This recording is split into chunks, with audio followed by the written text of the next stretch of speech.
Back here at Volleyball Central, and the drama continues here.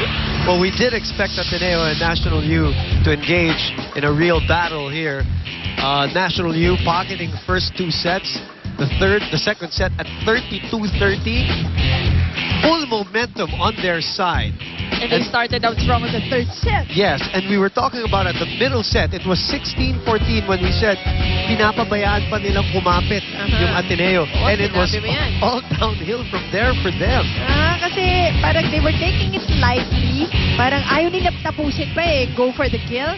And then suddenly, Ateneo got its groove back and finally getting the set. They did not take advantage of that, momentum that they went created. in towards the That's end another, pa eh. Towards the end of the third set. Good so, point, dapat pinigaan na lahat ng NU. They really started well at that third set. Dapat tinuloy-tuloy na nila for them to take that one and finish the game, take home the win. You know, if Coach Rogers' ploy was to get an emotional boost out of that entry of Gem, because she didn't really do anything spectacular. Gem didn't, but she stabilized the team. And it's different. Again, you played this game again, Mosey, at this level.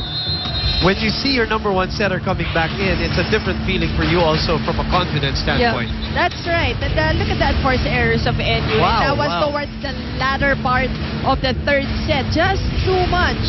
12 against the 5 of the Lady Eagles. And, you know, if you were Coach Roger, lahat gagawin mo eh. To get that little edge just so you can stay in this game. And Even if it's emotional edge. Yes, whatever, diba? Wherever it will come from. Yes. And all of a sudden, a window is open. Hindi pa sa pinto, bintana pa lamang. Dahil lamang pa po ang National University. 2 sets to 1 rather.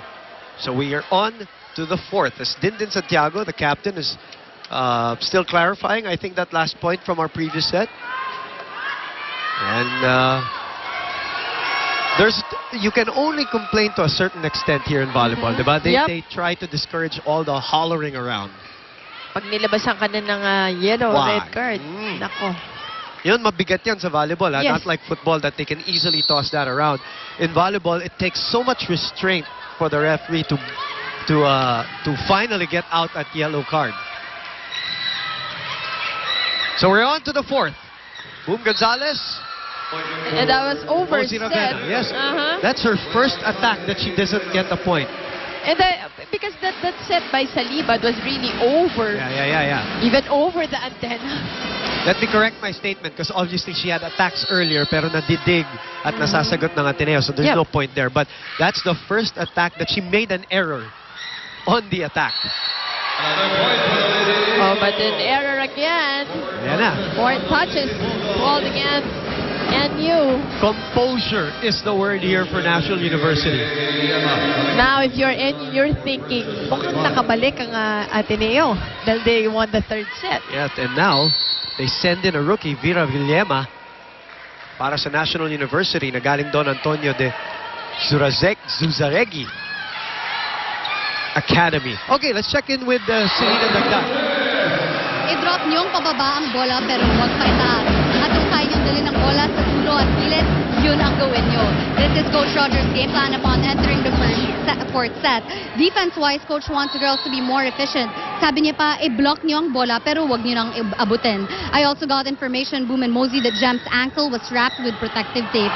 Thus, her game comes out. That's what you call a stopgap measure for the Ateneo training staff.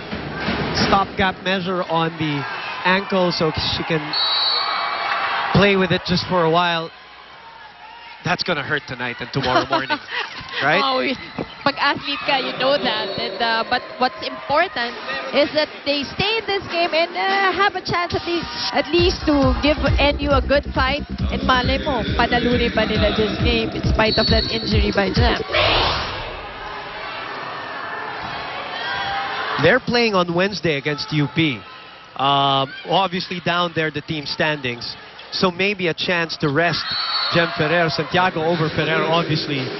As Ferrer, you see the reaction. She grimaces in pain when she lands on that ankle. I'm about to say that, you know, if they can pull off this win and rest her for UP, that would be good for them.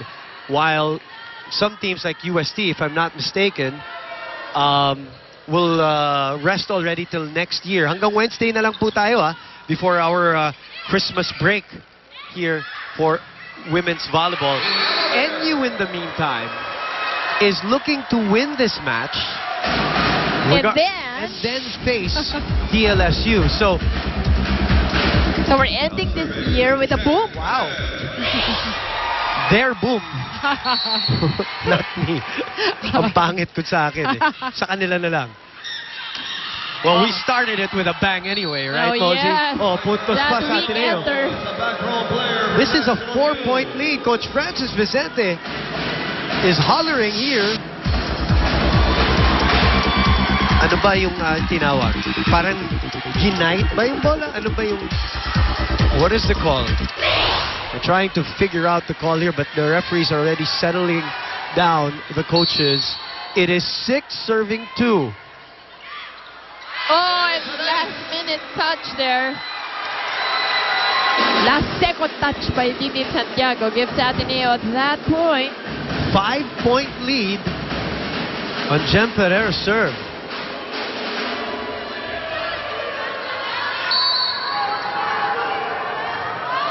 And again, reminder, volleyball action is only till Wednesday. Free ball for Ateneo here. And a swipe works for Eliza Valdez. And when you look at the body language and expression, Mosey, of National U, it's exactly the opposite of what we saw in the first 2 sets. Kit Kat break. Get ready for what's next. Have a break. Have a Kit Kat.